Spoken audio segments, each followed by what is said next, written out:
வணக்கம். நம்ம சமையலறை தமிழ் சேனல் சார்பாக உங்களை அன்புடன் வரவேற்கிறேன்.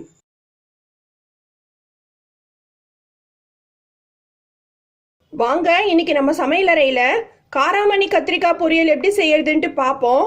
அதுக்கு தேவையான பொருட்கள்: பெரிய வெங்காயம் 3 எடுத்து வச்சிருக்கேன், 2 தக்காளி, ஒரு 10 பல்லு பூண்டு தட்டி வச்சிருக்கு, கொஞ்சம் கருவேப்பிலை. காராமணி 180 கிராம் முன்னாள் நைட்டே ஊற போட்டு ஒரு விசில் வேக வச்சு வச்சிருக்கேன். கத்திரிக்காய் ஒரு 6 கத்திரிக்காய் நீல வாக்கில் அரிஞ்சு தண்ணியில் போட்டு வச்சிருக்கேன்.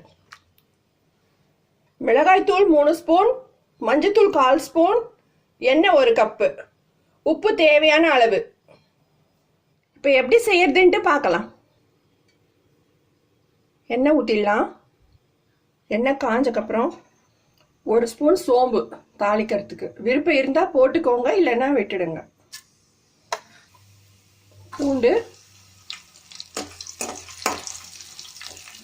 பூண்டு செவந்துடுச்சு. இப்போ வெங்காயம் போட்டுக்கலாம்.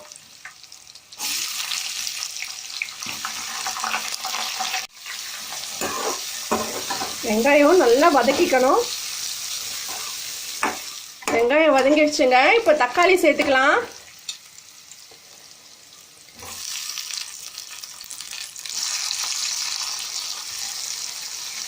கொஞ்சம் கருவேப்பிலை போட்டுடலாம். தக்காளி நல்லா வதங்கணும்.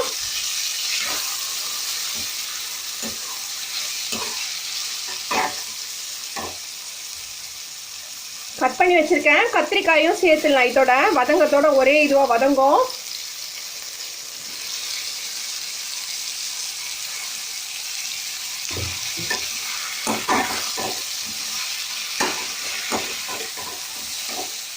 வெங்காயம் தக்காளி நல்லா வதங்கிடுச்சுங்க. இப்போ காரம் போட்டுக்கலாம். இதில் 3 ஸ்பூன் மிளகாத்தூள், 1/4 ஸ்பூன் மஞ்சத்தூள் வச்சுருக்கேன். உப்பு போட்டுடலாம்.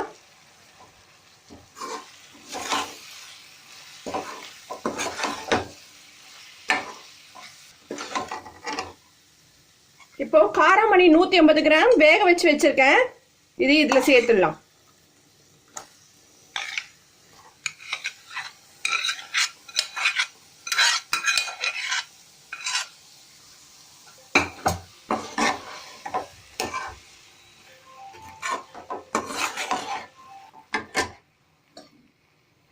காராமணி வேக வச்ச தண்ணி இருக்கு, அது கொஞ்சமா இதுல சேர்த்துக்கலாம்.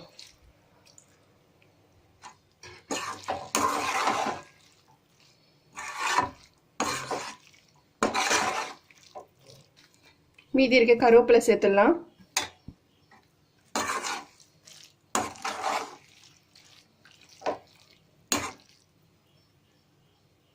வெந்ததுக்கு அப்புறம் பார்க்கலாம். இப்ப வெந்துடுச்சா பார்க்கலாம்.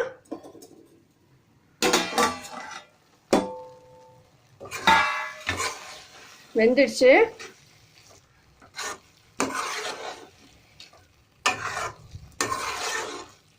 ஒரு 5 நிமிஷம் சிவக்க வச்சு எடுத்துடலாம்.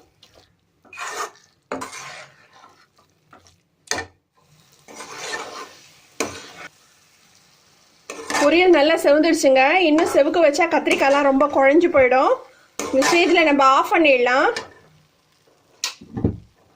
இது சாம்பார் சாத்துக்கு, ரசம் சாத்துக்கு, தயிர் சாத்துக்குலாம் ரொம்ப நல்லா இருக்கும். சோம்பு வேணுன்றவங்க தாளிச்சுக்கோங்க, அந்த ஸ்மெல் பிடிக்காதவங்க விட்டுடுங்க. காராமணி கத்திரிக்காய் பொரியல் ரெடி ஆயிடுச்சுங்க. இங்கே பாருங்க, நல்லா செவந்து நல்லா இருக்கு தொக்கா. இது சாப்பாட்டில் கூட போட்டு பிசைஞ்சு சாப்பிடலாம், நல்லா இருக்கும். நான் சிறு காரம் தான் போட்டிருக்கேன். செஞ்சு பார்த்துட்டு உங்கள் கமெண்ட்ஸை சொல்லுங்க எப்படி இருக்குன்ட்டு. எங்கள் வீடியோவை லைக் பண்ணுங்க, எங்கள் சேனல் சப்ஸ்கிரைப் பண்ணுங்க. பக்கத்தில் பெல் ஐகான் வரும், அது கிளிக் கொடுத்தீங்கன்னா நாங்கள் கொடுக்குற வீடியோஸ்லாம் உங்களுக்கு நோட்டிஃபிகேஷனில் வரும். Stay connected. தேங்க்யூ.